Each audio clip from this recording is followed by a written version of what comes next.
prazer mais uma vez, é uma bênção estar aqui com vocês nesta manhã, tendo a oportunidade de compartilhar a palavra de Deus.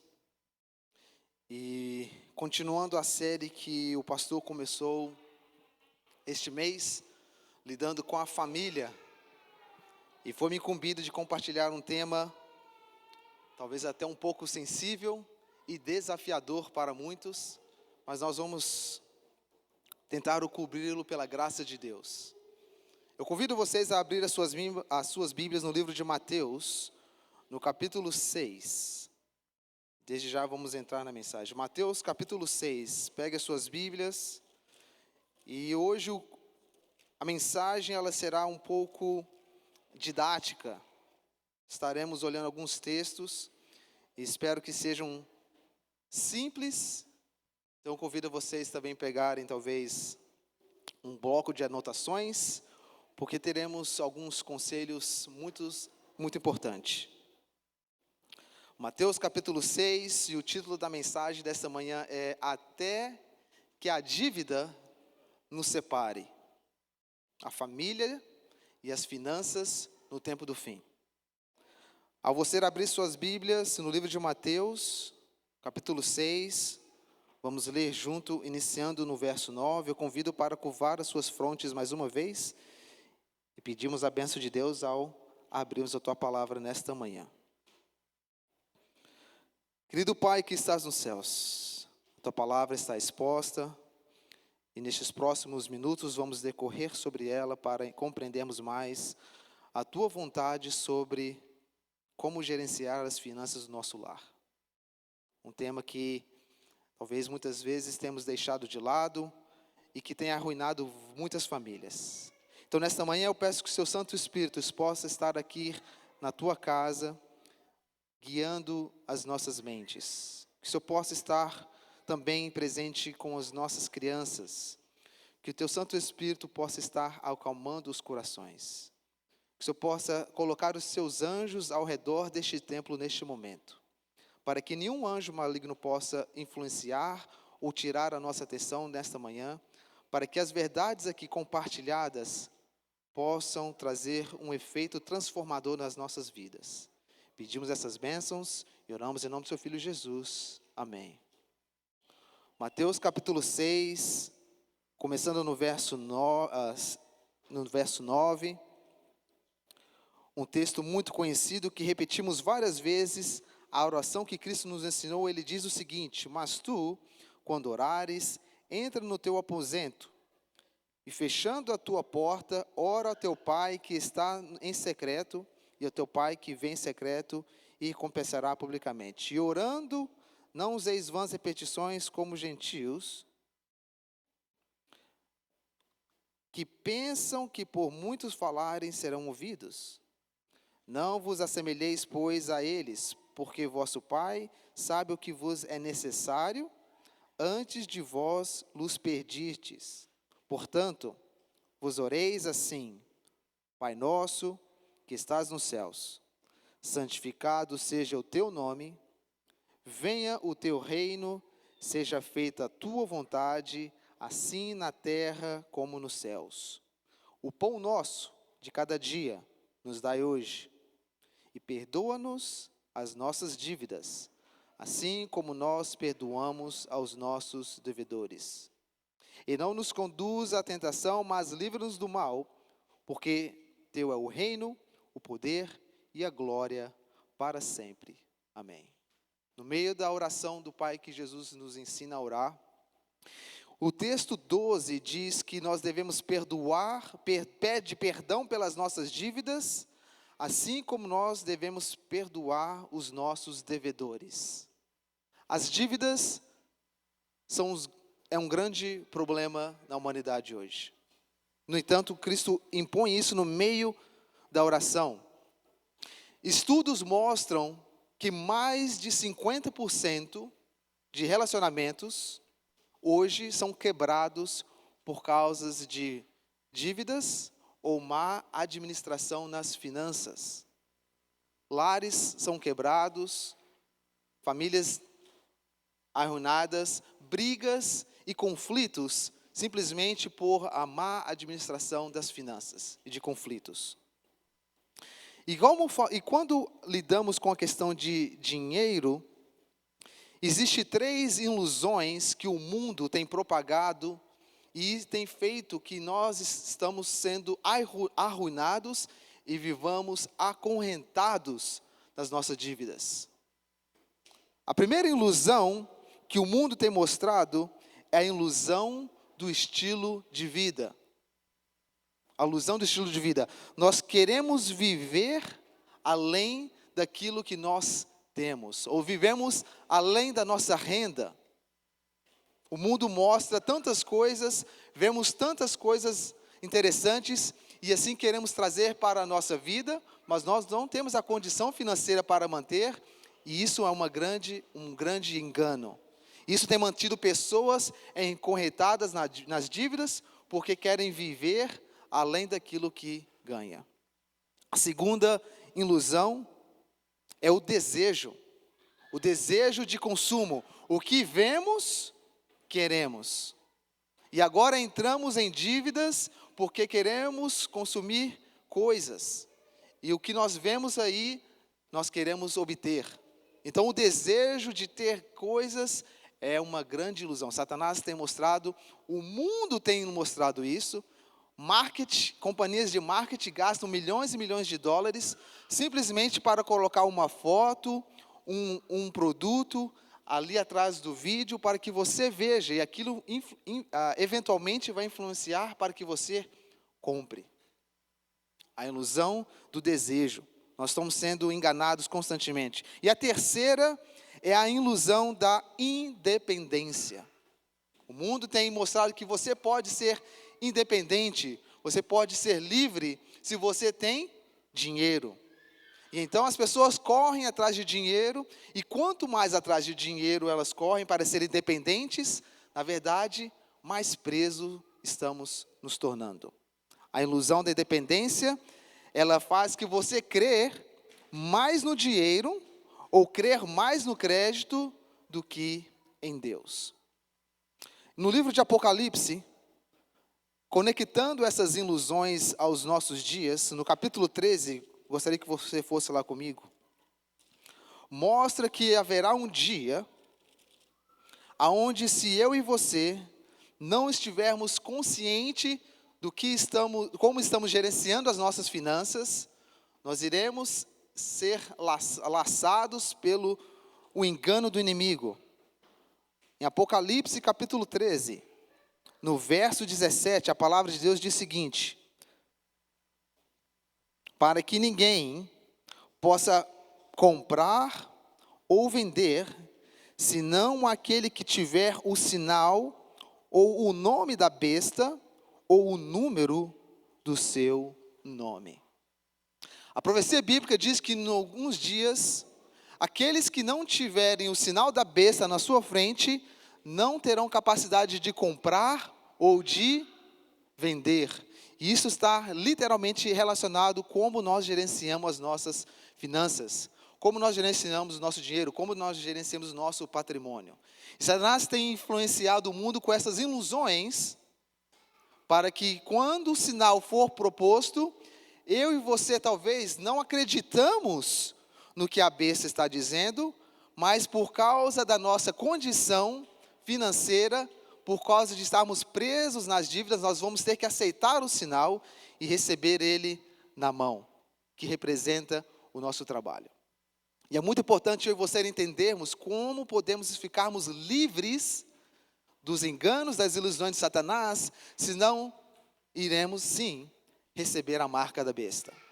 Você pode não acreditar que o dia de domingo é o dia do Senhor, mas pela conveniência, pela necessidade e para sustentar o seu estilo de vida que você tanto quis, tanto quer, você agora vai aceitar a marca da besta.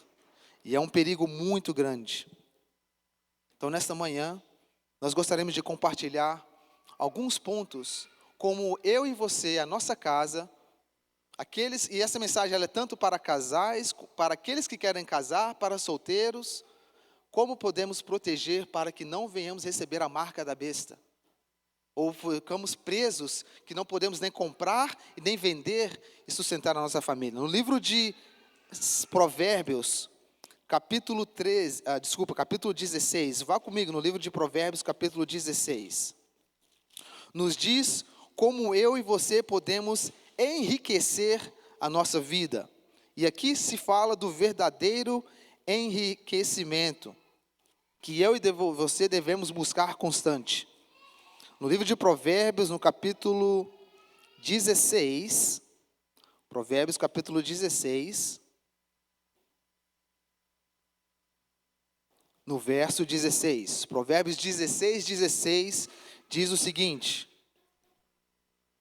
quão melhor é adquirir a sabedoria do que o ouro, e quão mais excelente é adquirir a prudência do que a prata.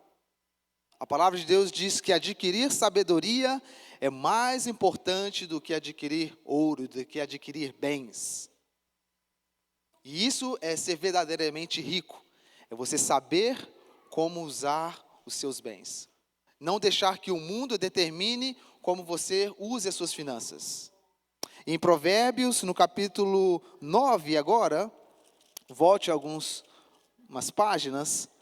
Provérbios capítulo 9, e no verso 1, diz que a sabedoria já edificou a sua casa e já lavrou as suas 7 colunas. A sabedoria, ela é a base que edifica o seu lar, a palavra de Deus diz. Ela é mais importante que o ouro e ela é a base da estrutura do seu lar. E a palavra de Deus diz que ela tem 7 o quê? 7 colunas. 7 pilares. Então, nesta manhã, eu gostaria de convidar para vocês, nós vamos analisar 7 pilares que, se eu e você estivermos alicerçados, a nossa casa, a nossa vida espiritual e financeira vai estar bem alicerçada. E eu acredito que se um desses pilares estiver faltando, é o motivo qual você deve estar passando por, talvez, experiências difíceis financeiras, ou se preparando para receber a marca da besta. Então a intenção é olharmos esses 7 pilares e se algum deles estivermos em falta, que Deus possa nos ajudarmos a construir e reforçar esses pilares. Eu convido vocês a pegar um bloquinho de caneta e anotarem esses 7 pilares. E nós vamos olhar juntos agora o pilar número 1, a primeira coluna. Vá comigo no livro de Salmos, capítulo 24. Salmos capítulo 24.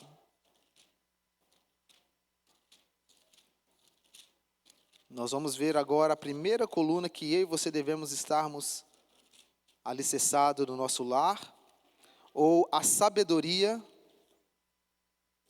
para que não sejamos enganados pelas ilusões do mundo. Salmos capítulo 24, no verso 1, a palavra de Deus diz o seguinte: do Senhor é a terra e a sua plenitude, o mundo e aqueles que nele habitam. A primeira estrutura, a primeira coluna que nós temos que ter na nossa mente, na nossa sabedoria, é entender que Deus, Ele é dono de tudo. Deus, Ele é dono de tudo e de todos e de tudo que existiu. Não existe nada que é meu, nada que é de fulano, tudo pertence a Deus. Infelizmente, com o dinheiro, nós queremos adquirir dinheiro para achar que agora eu sou o dono, e agora eu tenho aquela minha propriedade, e agora eu sou feliz porque aquilo pertence a mim. Mas a coluna principal que nós temos que entender, é que Deus, Ele é dono de tudo. E se Deus é dono de tudo, e se tudo pertence a Deus, então em 1 Coríntios capítulo 10, no verso 31, faz muito sentido. Vá lá comigo, 1 Coríntios capítulo 10, no verso 31. Se Deus é dono de tudo e tudo pertence a Deus, em 1 Coríntios, no capítulo 10, no verso 31, diz: portanto, quer comais, quer bebais, ou façais outra qualquer coisa, fazei tudo para a glória de Deus. Essa primeira coluna nos ensina, se Deus é dono de tudo e tudo pertence a dele, então tudo que eu faço, tudo que eu vou fazer, deve ser para a glória de Deus. E essa é a primeira base da sua estrutura financeira. Quando você for pensar em comprar, em gastar e fazer qualquer coisa, será que temos pensado aonde Deus está sendo glorificado? Quando estamos pensando em fazer algum gasto, seja pequeno ou grande, aonde Deus está sendo glorificado? E se tudo pertence a Deus, e se tudo é de Deus, em Mateus capítulo 6, vá lá comigo. Mateus capítulo 6, no verso 30,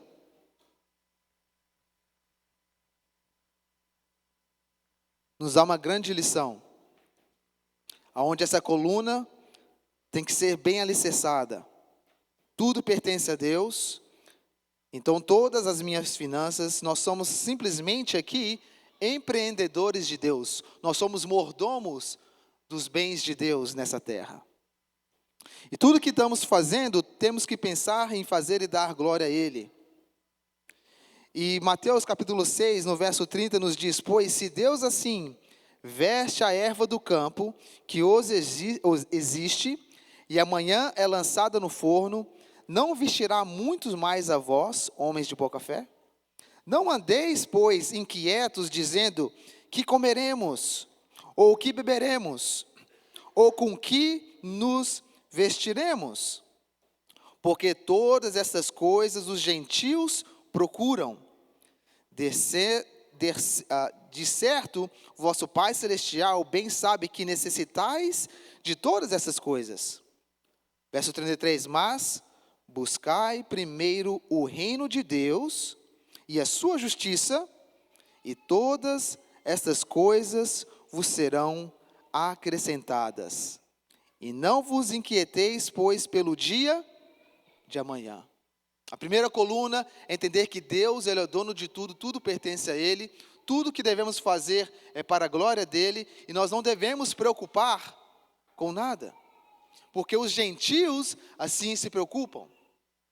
Muitas vezes estamos saindo todos os dias para trabalhar, preocupados com como sustentar a nossa família, e esquecemos de lembrar do sustentador de todo o universo, de toda a humanidade, de tudo o que existe. E nossa prioridade deve ser buscar primeiro o reino de Deus, e o quê? E todas as outras coisas serão acrescentadas. Coluna número 1, se você não tem isso na sua mente, talvez a sua vida financeira está sendo abalada, o seu casamento, o seu relacionamento, ou a sua vida estrutural está em conflito. Devemos colocar as coisas de Deus em primeiro lugar, buscar primeiro o reino de Deus e tudo mais nos será acrescentado. Isso é uma promessa que Ele nos dá, e se acreditarmos, seremos livres das ilusões de Satanás. Coluna número 2, o segundo alicerce, a segunda coluna. Vá comigo no livro de Timóteo, 1 Timóteo. O segundo pilar que devemos alicerçar na nossa sabedoria se encontra no livro de 1 Timóteo,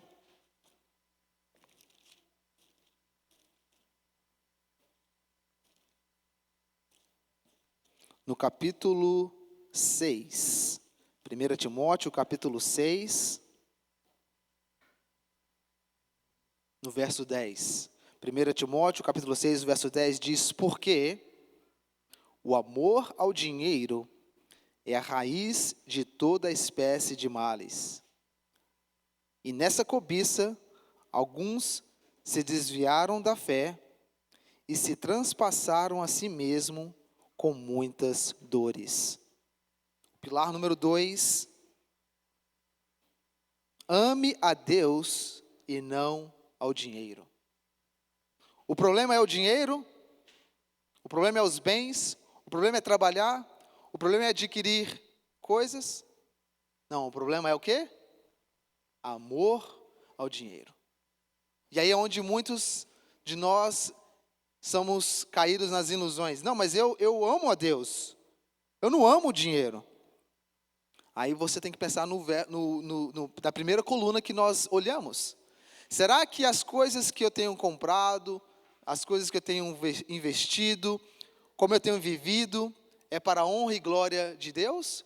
Ou para a honra e glória minha? Porque aí vai determinar se você ama a Deus ou você ama ao dinheiro, você ama o seu status, você ama a sua liberdade financeira. Nós temos que amar a Deus e não amar ao dinheiro. No livro de Mateus, capítulo 6, no verso 24, diz que é impossível eu e você fazermos a mesma coisa. Veja, Mateus 6, 24, Jesus nos alerta dizendo: ninguém pode servir a dois senhores, porque há de odiar um e amar o outro, e dedicará um à despesa e ao outro. Não podeis servir a Deus e a Mamon. E quem que significa Mamon? Ou quem era o Deus Mamon? Era o Deus do dinheiro. Não é possível você amar a Deus e nem amar ao dinheiro, ou amar as suas coisas. E aí o amor vem você entender o que é amor. E lá em Coríntios, 1 Coríntios 13, você pode ler todo aquele capítulo e vai te ensinar o que é amor. E se nós lermos João 3,16, também podemos entender o que é amor. E amor significa sacrifício. Você dedicar e sacrificar aquilo. Quantos de nós temos sacrificado a nossa vida para obtermos uma condição financeira melhor? Temos sacrificado a nossa saúde para talvez continuarmos trabalhando. Temos sacrificado a nossa família para obter mais bens. E aí está demonstrando realmente quem você está amando. Tome cuidado com os sacrifícios que você tem feito para simplesmente sustentar a sua família. Talvez você está sacrificando de um ponto de estar matando o seu relacionamento com Deus e o seu relacionamento com a sua família. A coluna número 2, ame a Deus e não ao dinheiro. E aqui vai também em Eclesiastes capítulo 5. Primeiro vamos lá em Eclesiastes capítulo 5.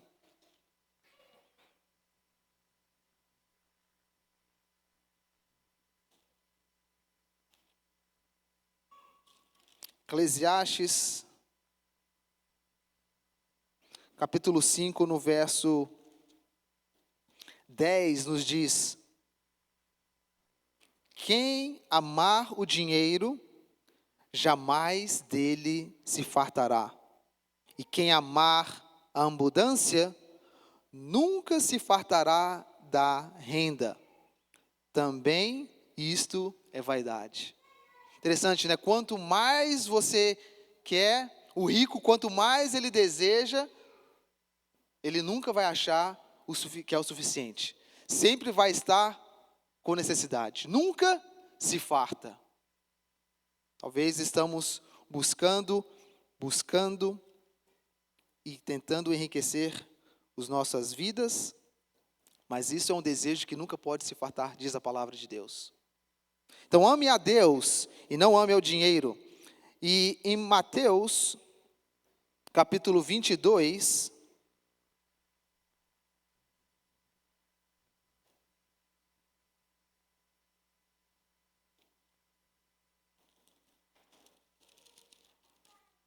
Mateus capítulo 22, no verso 37,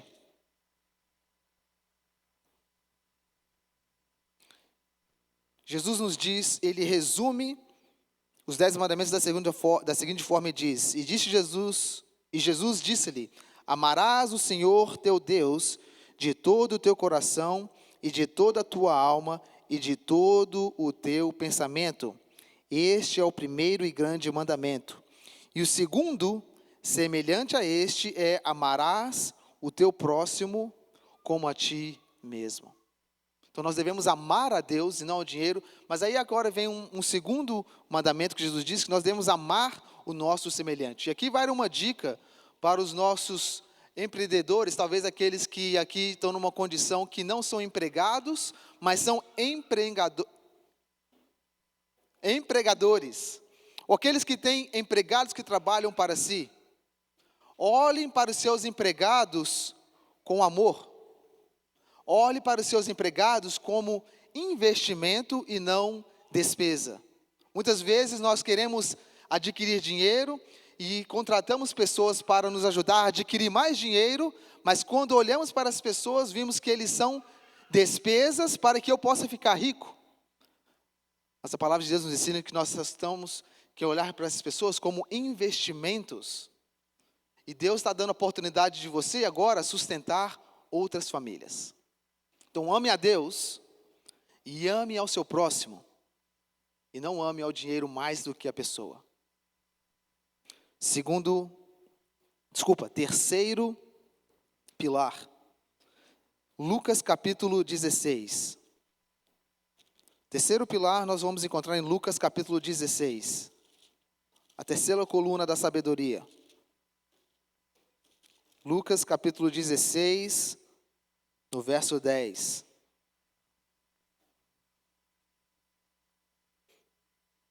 Lucas 16, no verso 10, a palavra de Deus diz o seguinte: quem é fiel no mínimo, também é fiel no muito. Quem é injusto no mínimo, também é injusto no muito. O dinheiro, as finanças, é um teste de como você tem relacionado a sua vida com Deus. O dinheiro que você tem, ele é um pequeno teste espiritual. A coluna número 3 que nos ensina que o uso do dinheiro é um teste espiritual. Se você for fiel no que Deus tem te dado, no pouco, assim Ele sabe que você vai ser fiel no muito. E muitas vezes nós questionamos e oramos para Deus e perguntamos: Senhor, por quê? Por que eu não tenho mais condição financeira? Por que eu não sou como Abraão? Estou passando a minha vida como João Batista? Será que você tem sido fiel no pouco? E não que João Batista era infiel nas suas finanças, eu estou somente ilustrar na Bíblia temos pessoas que têm bastante condição financeira, mas também pessoas que tinham poucas condições financeiras, e ambos serviram a Deus, executaram grandes trabalhos. Será que você está contente com o que Deus tem te dado? De repente, a sua situação de vida, o tanto de dinheiro que você tem, que você faz, é o tanto que Deus sabe que você consegue administrar e o tanto que você consegue ser fiel a Ele. Porque se Ele te der mais, talvez você não vai ser mais tão fiel. Ou talvez se Ele te der menos, você talvez não vai ser fiel. E Deus sabe e conhece o coração de qualquer um. E Ele tem pessoas que são para administrar e ajudar que outros possam trazer sustento para suas famílias. E tem pessoas que somente conseguem trazer sustento para os seus lares. O dinheiro, ele é um teste espiritual. Nós precisamos entender isso. E essa coluna nos ajuda a compreender que as finanças, os bens que Deus nos dá nas nossas mãos, nós estamos sendo testados por Ele. Como temos administrado o dinheiro que Deus nos pertence. Que Deus nos deu, que pertence a Ele. Perdão. Coluna número 4. Coluna número 4. Provérbios capítulo 13. Provérbios capítulo 13.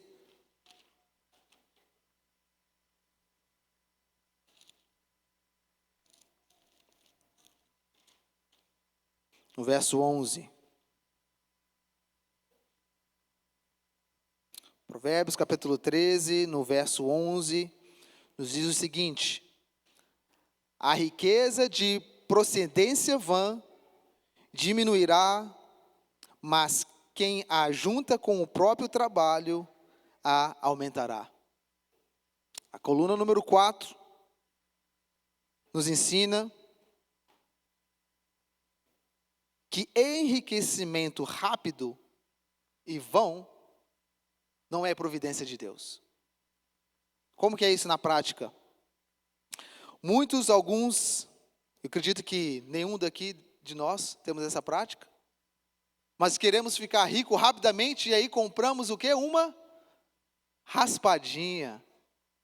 Compramos uma Mega Sena. Compramos um boleto ou uma cartinha onde colocamos números ali para esperar que, Senhor, talvez, se eu ganhar na Mega Sena, aí metade desse dinheiro eu vou dar para ajudar a igreja, ajudar na missão. E, pelo incrível que pareça, infelizmente, sim, existem pessoas que acreditam que podem ficar ricos dessa forma e têm investido seus dinheiros dessa forma. E a palavra de Deus diz que o que aqui? Que o dinheiro, a riqueza de procedência vã diminuirá, mas quem ajuda com o próprio trabalho aumentará.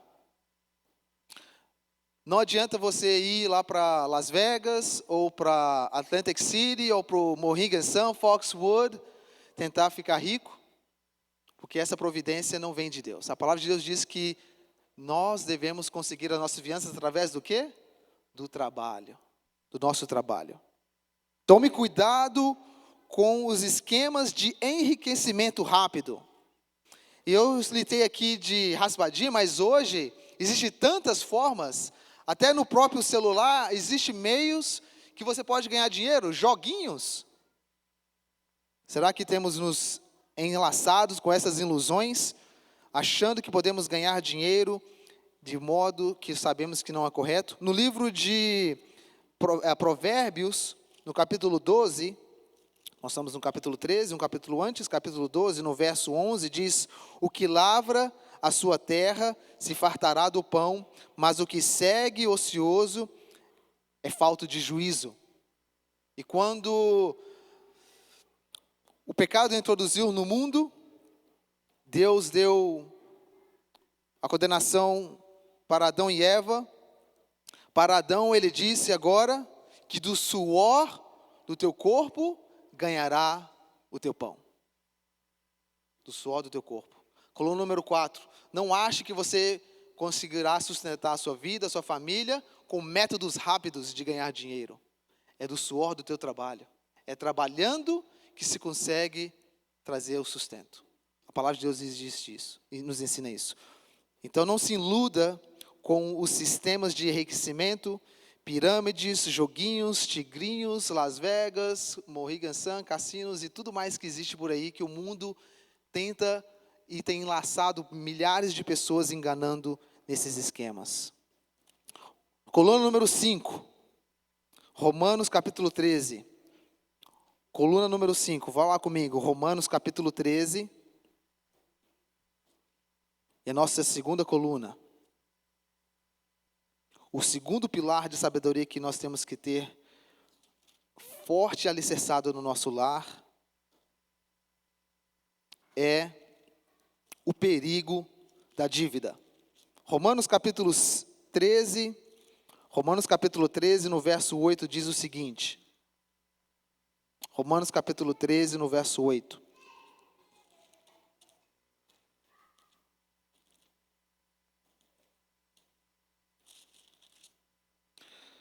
A ninguém devais coisa alguma, a não ser o amor com que vos ameis uns aos outros, porque quem ama uns aos outros, cumpre a lei. A palavra de Deus nos ensina que nós não devemos entrarmos em dívidas. E as dívidas é um dos grandes enlaços que o mundo tem colocado para manter você preso hoje. O perigo das dívidas é uma armadilha terrível que Satanás tem colocado. E essa coluna nos ensina que eu e você devemos fazer o máximo a não entrarmos em dívidas. Provérbios capítulo 22, vá lá comigo. Provérbios capítulo 22.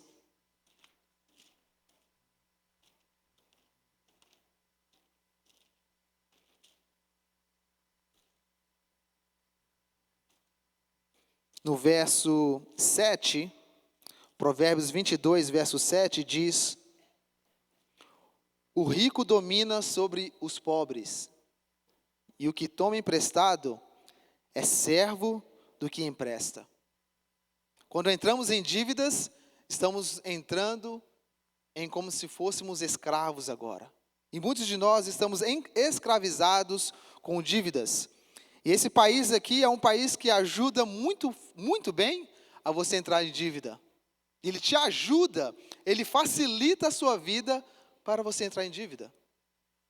E muitos de nós buscamos meios de melhorar o nosso crédito para termos o quê? Mais dívidas. E vivemos o quê? Endividados. E isso está tornando-nos o quê? Escravos das nossas vidas. E agora você faz uma dívida e outra com um cartão, 2 cartões, 3 cartões, carro, casa, lancha, esqui, e vai, e quer, e ele faz o que para você? Não, vamos dividir em pequenos e suaves pagamentos. Não, eu tenho agora 30 anos para pagar, 50, não, vamos dividir em 12, fica mais fácil, fica melhor, a dor é menor, né? E assim temos vivido enlaçados e presos nas dívidas. Em Provérbios capítulo 6, vá lá comigo, Provérbios capítulo 6, nos ensina como que eu e você devemos lidar com as dívidas. E eu acho muito interessante a linguagem em que Salomão usou para ilustrar como eu e você devemos lidar com as dívidas. Veja que interessante, Provérbios capítulo 6. Provérbios capítulo 6, no verso 1.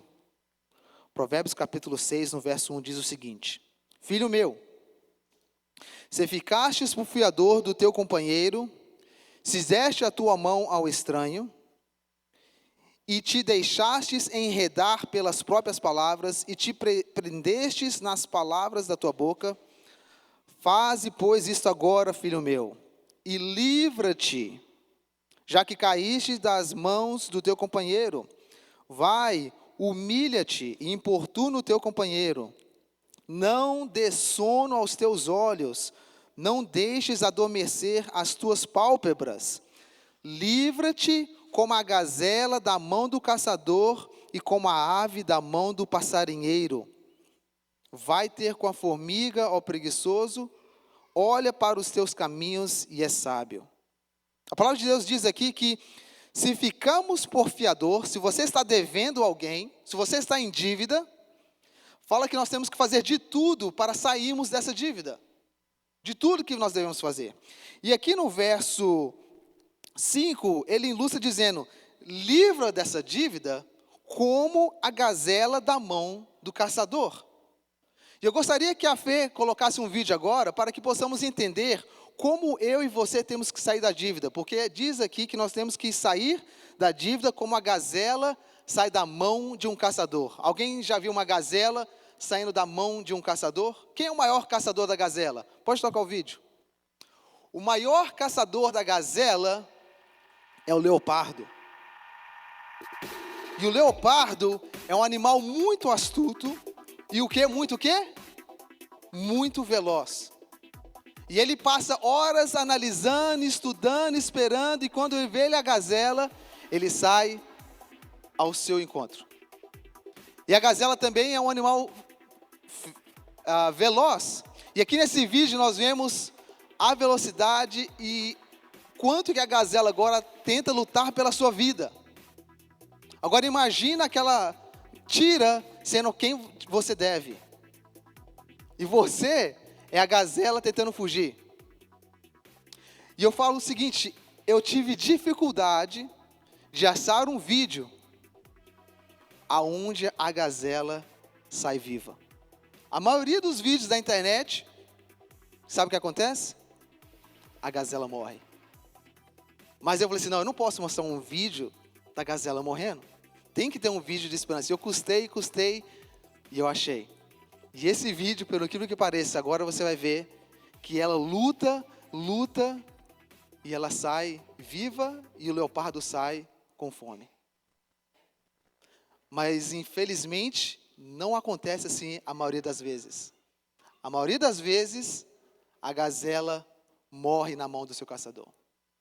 E Salomão aqui tenta fazer que eu e você entenda: fuja da dívida como a gazela foge do caçador. E sabe o que é o mais interessante? Quando conectamos isso com o tempo do fim? Qual animal na profecia bíblica, qual reino na profecia bíblica é comparada com o leopardo? Alguém aqui sabe? Meus estudantes de profecia. Qual animal na profecia bíblica é comparado com o leopardo? Lá em Daniel, capítulo 7, fala de 4 animais, e um deles é um leopardo com asas, que corre muito rápido. Ele representa que reino?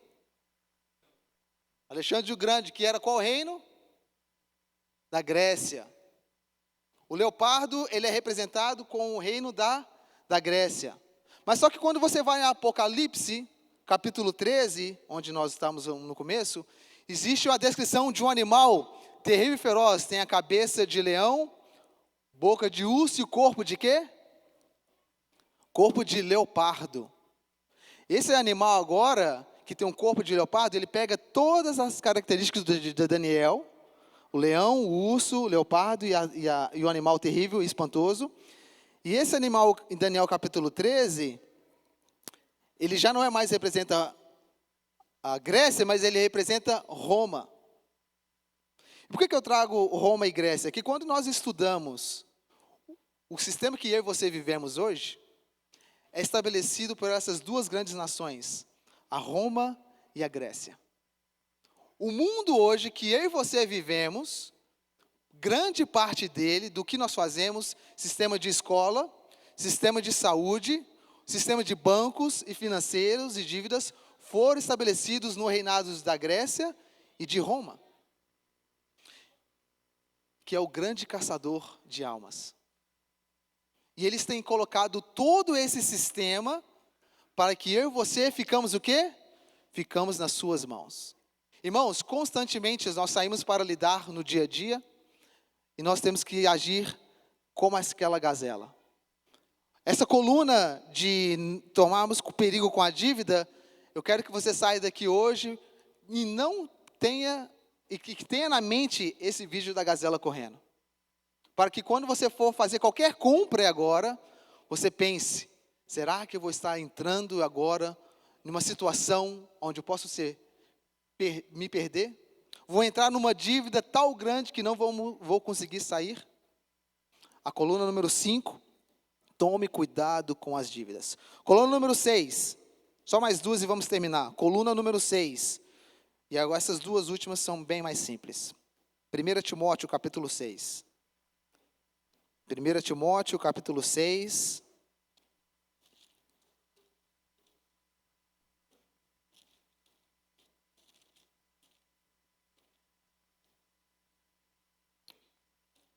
E vamos ler no verso 8. 1 Timóteo capítulo 6, no verso 8. Tendo, porém, sustento e com que nos cobrirmos, estejamos com isso contentes. A coluna número 6 é sermos contentes e gratos com aquilo que Deus tem nos dado. Devemos trabalhar? Sim. Devemos lutar para trazer o pão para nosso lar? Devemos. Mas devemos estar contentes com aquilo que Deus tem nos dado. E muitas vezes, o desejo, a ilusão de querermos mais daquilo que nós temos nos colocado em laços. Então, a coluna número 6 é: seja contente com aquilo que Deus te tem. Você tem onde dormir? Você tem um pão de cada dia? Deus tem te dado condição financeira, tem te dado um lar? Seja feliz, esteja alegre com o que Deus tem te dado. Agradeça a Deus pelo fato de você poder ir e voltar do trabalho com vida. Muitas pessoas saem de casa dirigindo e não voltam para os seus lares. Muitas pessoas vão para o trabalho e não voltam. Lá se acidentam e perdem suas vidas. Sejam contentes com o que Deus tem te dado. Agradeça a Deus cada dia pelo que Ele tem provido para vocês.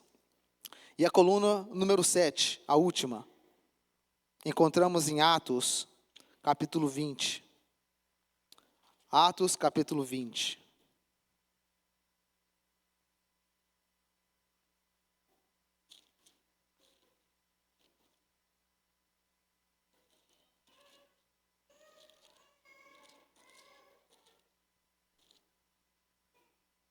Atos, capítulo 20,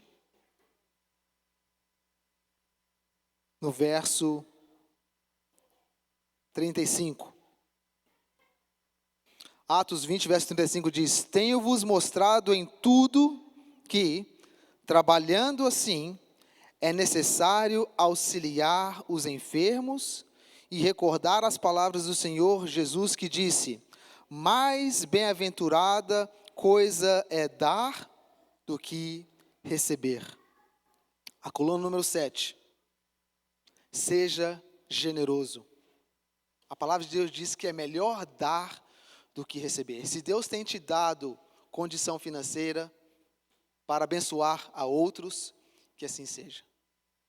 Irmãos, essas 7 colunas, eu acredito que se implementarmos nas nossas vidas, Deus irá nos guiar para sermos bênçãos no mundo, não somente para a nossa família, mas para outros também.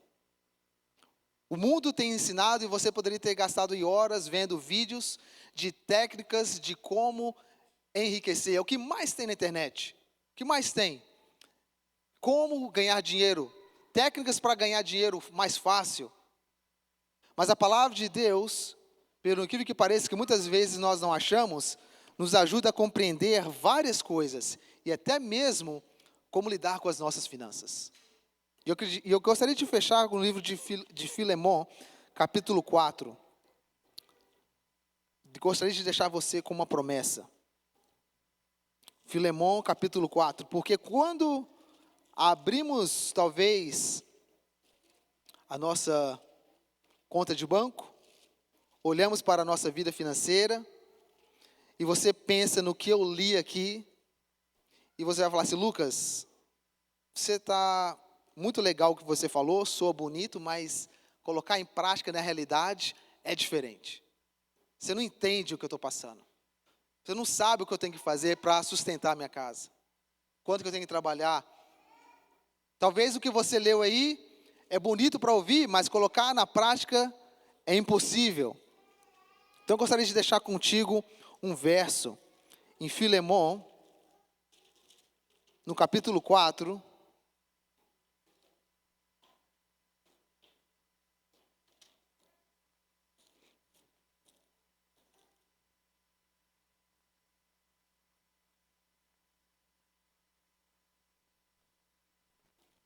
Desculpa.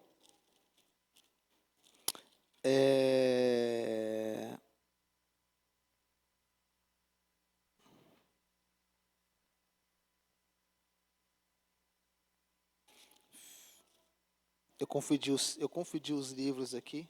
Me perdoe.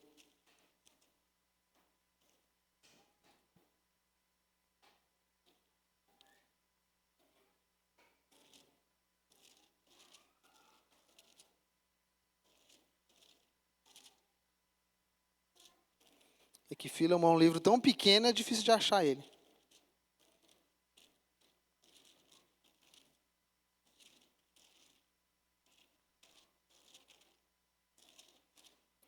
Gente.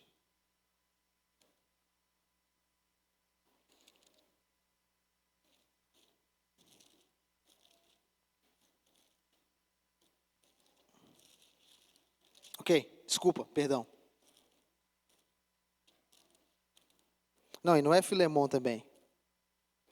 Filemon não tem capítulo 4. É Filipenses. Filipenses capítulo 4. Perdão, irmãos.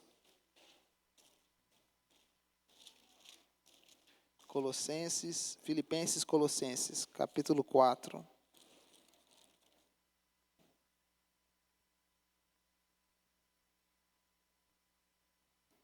Isso mesmo, Filipenses, capítulo 4. No verso 13. Filipenses capítulo 4, no verso 13, diz o seguinte: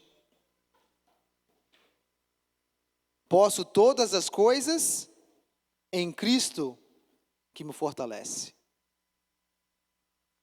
O texto que eu estava em mente era: para Deus, para os homens, tudo é impossível, mas para Deus nada é impossível. E tudo posso em Cristo Jesus que me fortalece. Deus vai te dar a força, Deus vai te dar a sabedoria, para que qualquer que seja o problema de finanças que você está passando, Deus pode libertar.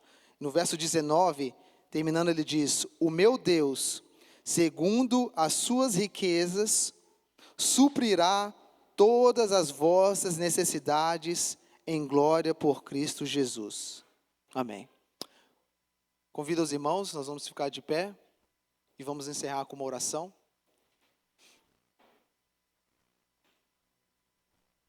E logo após nós vamos cantar o hino da saída. E convido os irmãos a estarem lá embaixo para termos o almoço junto. Querido Pai que estás nos céus, obrigado pela oportunidade que tivemos aqui nesta manhã de olharmos a Tua palavra e entendermos como o Senhor pode nos auxiliar nas nossas administrações financeiras. Muitas vezes achamos que esses conselhos talvez não seriam eficazes, mas aqui, se colocarmos em prática esses 7 princípios, estabelecemos essas 7 colunas nas nossas vidas, o Senhor nos ajudará a livrarmos da mão do caçador, que é Satanás, que tem colocado ilusões por todas as partes para nos mantermos como presa e eventualmente até mesmo nos enganar para que possamos receber a marca e o seu sinal. Senhor, que o Senhor possa nos ajudarmos a colocarmos essas lições, essas colunas aqui em práticas nas nossas vidas, nos nossos lares, nas nossas formas de lidar com as nossas finanças agora. Que o Senhor possa nos abençoar e nos conceder força para colocarmos isso, tornar isso como uma realidade. Também desde já quero pedir que o Senhor possa abençoar o alimento que vamos comer lá embaixo e que o Senhor possa trazer-nos força e vigor. Abençoe as mãos que os preparou e pedimos que o Senhor possa manter a sua presença nas nossas vidas, nos nossos corações, nas nossas mentes neste sábado até o fim dele e ao decorrer da semana também. Nos proteja e nos guarde, pedimos essas bênçãos em nome do seu Filho Jesus. Amém.